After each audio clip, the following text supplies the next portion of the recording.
In Module 1, we took a journey through the world of wine, exploring its types, styles, and the regions where it is produced. We looked at the factors that influence taste and developed an appreciation for Old World and New World traditions. Now in Module 2, we're shifting our focus toward what comes next after understanding wine itself. We'll explore fortified wines and spirits. Learn about correct wine storage and service. Dive deep into the principles of food and wine pairing. And finally, master the art of sensory evaluation and tasting techniques. By the end of this module, you should feel confident not only in describing wines but in choosing them to complement a wide range of dishes and in serving them with the care they deserve. Let's begin. 1. Fortified wines and spirits. Fortified wines bridge the gap between table wines and spirits. Their extra alcohol content, achieved by adding distilled spirits, changes their character, giving them longevity, intensity, and, often, sweetness. 1.1 Fortified wines. We touched on this briefly in Module 1, but here we'll explore them in greater detail. Port, originating in Portugal's Douro Valley, port is sweet and rich, often enjoyed after a meal. Styles include ruby, fresh and fruity, tawny, nutty and oxidized, and vintage, long-lived and complex. Sherry, from the Jerez region in Spain, sherry ranges from bone-dry fino and manzanilla to sweeter styles like Amontillado, Oloroso, and Pedro Jimenez. Sherry's unique Solera aging system blends wines of different ages for consistency. Madeira, produced on the Portuguese island of Madeira, this wine undergoes heat treatment and oxidation, resulting in remarkable stability and flavors of caramel, nuts, and dried fruit. Marsala, from Sicily, Marsala can be dry or sweet and is often used in cooking, but high-quality versions make excellent sipping wines. 1.2 Spirits from various countries. Beyond fortified wines, the world of distilled spirits is vast. Spirits are often served before or after meals, sometimes used in cooking, and occasionally paired directly with food. Whiskey/whiskey, produced in Scotland, Ireland, the United States, Canada, and Japan. Flavors range from smoky and peaty, Islay Scotch, to smooth and sweet, Irish whiskey or bourbon. Cognac, a type of brandy from the Cognac region of France, known for elegance and complexity. Armagnac, also French brandy, but from Gascony, often more rustic and robust than Cognac. Flavored spirits include gin, flavored with juniper and botanicals, fruit brandies, and herb liqueurs. Unflavored spirits, such as vodka, known for neutrality and versatility.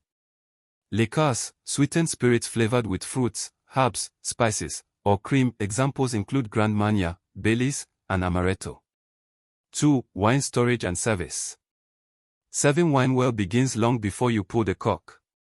Correct storage preserves the wine's quality and ensures it reaches the table in optimal condition. 2.1 Storage conditions.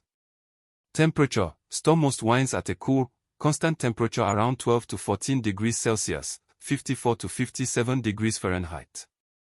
Humidity. Moderate humidity prevents corks from drying out.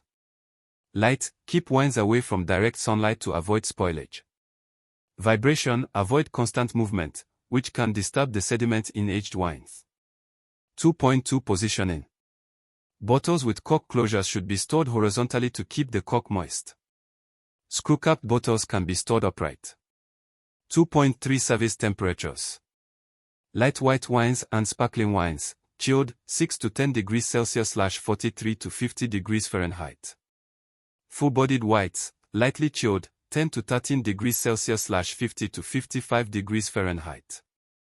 Light reds, slightly cool, 12 to 15 degrees Celsius/54 to 59 degrees Fahrenheit.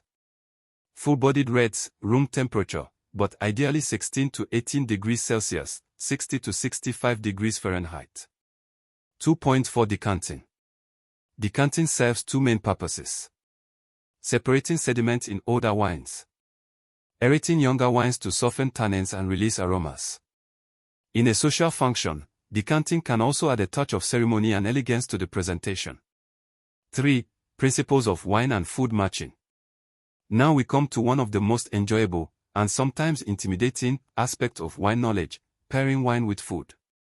The aim is to create harmony, either by matching similar flavors and textures, complementary pairing, or by balancing opposites, contrasting pairing.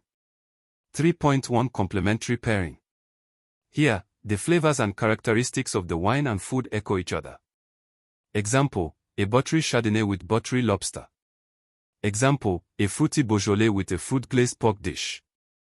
3.2 Contrasting pairing. Opposites attract. Acidity in wine can cut through rich, fatty foods. Example, sparkling wine with fried foods. Example, off-dry Riesling with spicy Asian cuisine, the sweetness soothes the heat. 3.3 Key pairing rules.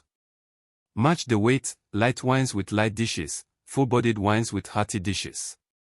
Consider acidity, high-acid wines refresh the palate and match well with high-acid foods like tomatoes or citrus. Balance sweetness, the wine should be sweeter than the dish if pairing with dessert. Mind the tannins, tannic reds work well with fatty, protein-rich foods, steak, but can taste harsh with spicy or delicate dishes. Match flavor intensity, avoid overpowering one element. 3.4 Regional pairing traditions. Many classic pairings evolved naturally from local food and wine traditions. Italy's Chianti with tomato-based pasta dishes. France's Sancerre with goat cheese from the Loire Valley. Spain's Rioja with roasted lamb. These combinations work because both the food and the wine evolved together in the same terroir. 4. Sensory evaluation and tasting techniques. Understanding how to taste wine properly is crucial, not just for enjoyment, but for making informed pairing decisions. 4.1 The 3 steps of wine tasting. Step 1. Appearance. Examine clarity, color, and intensity. Color hints at age, whites deepen in color with age, reds tend to lighten. Step 2. Nose. Swirl the wine to release aromas. Identify primary aromas from the grape, secondary aromas from winemaking, and tertiary aromas from aging. Step 3. Palate. Take a sip, move it around the mouth.